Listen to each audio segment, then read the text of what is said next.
Hey guys, Justina Rosco here. Today is week 4 of the discussion. We have a whole lot to unpack, so I'm going to get to it. To first start, my favorite song at the moment is Censor by Bethel Music.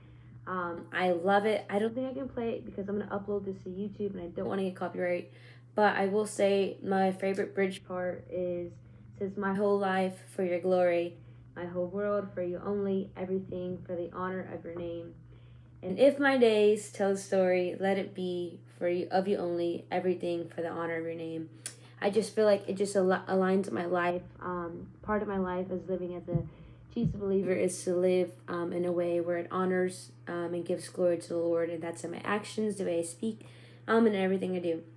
So to get started, we're going to be doing question 4 today on the week discussion, and then I'm going to list the questions, and then I'm going to go off from there.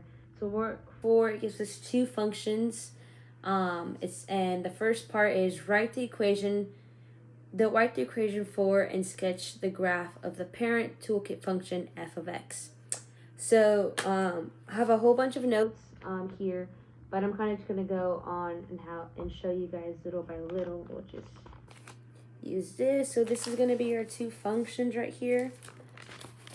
F of x equals brackets x plus 5 minus 4, and f of x equals 3 bracket x minus 2 plus 1, and then I just have f of x equals x. And so in order for these functions to become an equation, we have to turn that f of x is to y. The reason for that is because f of x is just another way of saying y equals. But it becomes y equals when we get points involved, and because we can graph this, we can use x equals y equals x. So for starters, we're going to look at the first one, and it's going to be y equals negative bracket x plus 5 bracket minus 4. So when we have brackets, we're going to go into absolute value. And so for answer the question is write it in equation. That's going to be y equals negative 1 x plus 5 minus 4. And then it says list domain and range of the parent function. So our domain is going to be negative infinity slash infinity, and that is because there is no ending points on the graph. So when we look at it from left to right, there's no ending points when we graph it. Our range is going to be negative infinity slash negative 5, because we have endless going down, but we have an endpoint at negative 4, so we bracket at the negative 4. So when we look at that, this is going to be our equation right here.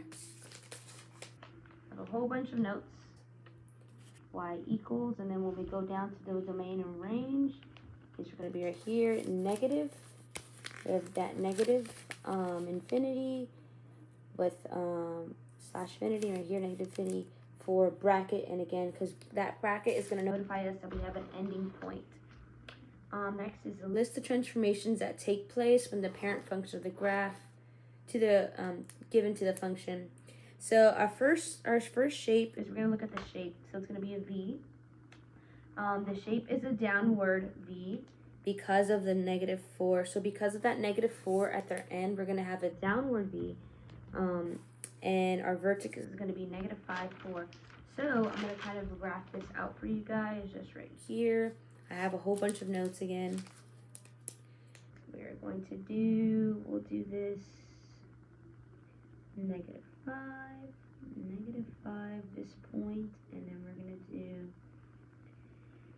this is negative 4, 3, 2, 1, 0, 1, 2, 3, 4. So therefore, we're going to have our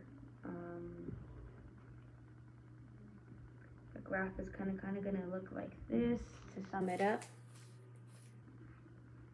So we have at the negative 5 for the x, and the 4 it's going to be right here. So therefore, again, it's endless going this way, but we have a stopping point. That's going to be the 4. And then the other part of that question is, okay, yeah, so that is for that one. Again, the reason we're on the left side, so it's going to be 5, the horizontal shift is going to be 5 spots to the left because it's a positive.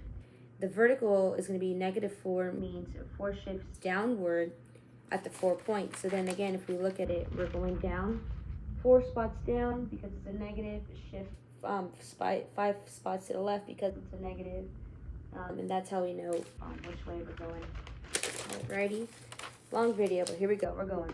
Okay, so next one is going to be f of x equals 3 bracket x minus 2 bracket x plus y. Again, we're working with absolute value. Absolute value means it's going to automatically be in that x shape. So we're going to turn that f of x to a y, and then it's going to be y3 minus, where we go, 3 bracket x minus 2 bracket plus 1. So when we get that, we're going to start again. We are going to go with the domain and range. The domain is going to be similar to our first function. It's going to be brackets, in parentheses, negative infinity slash affinity. Again, because both sides going left and right is endless. There's no stopping points. If we go range, you're going to have bracket 1 because we have a stopping point because of the plus 1. So our range is going to be bracket 1 because we have endless going down, but an endpoint at 1, so that's where we bracket it. So again, our domain and range is going to be right here. Domain, parentheses, negative infinity, and then our range, bracket 1, again, because we have an ending point, slash infinity parentheses.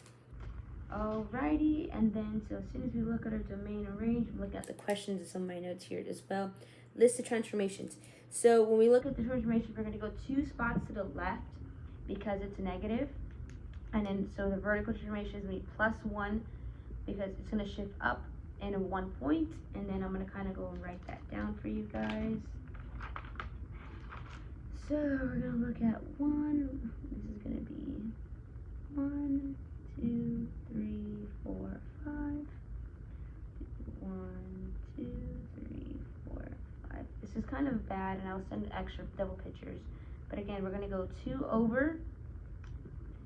We're going to go 1 up, 2 over, and basically it's going to look like this. And we'll put it a bit more narrow. I'm going to rewrite it longer because technically it is a bit more narrow. Okay, so this is kind of hard to look at, but if we graph it right here, again, we're going 2 spots to the right, and then we're going to go up 1, so 2 to the right, up 1, and then again, we're looking at these narrow ones, and I'll explain why it's narrow. So again, 2 spots to the left because it's a negative, 1 spot up because it's a positive. So because it's multiplied by 3 in this beginning right here, because it's multiplied by 3, it's going to be narrow. So the more it's multiplied, is it going to be narrow? It's going to be more narrow. So therefore, if it's 0.5 or half of it, it's going to be more wide, but because it's 0.3, it was narrow. It goes narrow by the more you multiply. Okay. So we did transformations. We stretched the graph. Lastly, our domain or range right here, the vertex is going to be 2, 1, and that's going to be our points that has an endpoint. So 2, 1 is our vertex right here, and then back to the other one, our vertex is going to be negative 5, 4, and again that's just because our endpoint. So that's pretty much it I have for you guys. So if there's any questions, please listen down below. I know this was a long one. This was also a long question. But just to sum it up, these are all my points. I have a domain and range for one. And then I have domain and range for another. Our vertex here at the end, left to right, and all this stuff. Have a phenomenal day, and God bless you guys.